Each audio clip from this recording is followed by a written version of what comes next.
Hello and welcome back, History Reporter.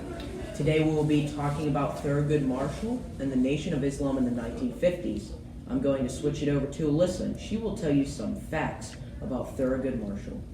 Thanks, Joey. Thurgood Marshall was an American attorney who later in 1967 became Supreme Court Justice.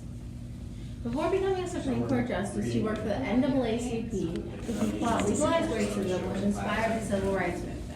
Also, during the time he was an attorney, he argued many Supreme Court cases, such as Brown v. Board of Education, which desegregated schools, Murray v. Pearson, and Chambers v. Florida. His work as an attorney helped in ending segregation and fighting for racial equality.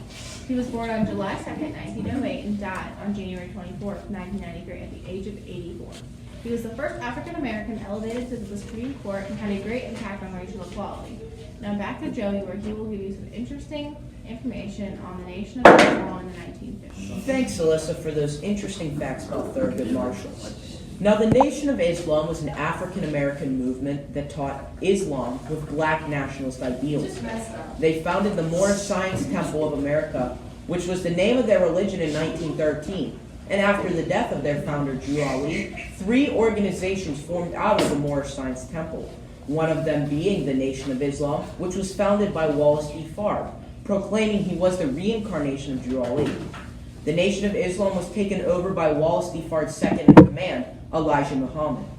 Elijah adopted many Islamic ideals, such as not using drugs or drinking alcohol. He also encouraged many of his followers to adopt Muslim names or replace them with an X. One of those followers was Malcolm Little, or better known as Malcolm X. He eventually took over the temple in New York and persuaded many people to join the movement.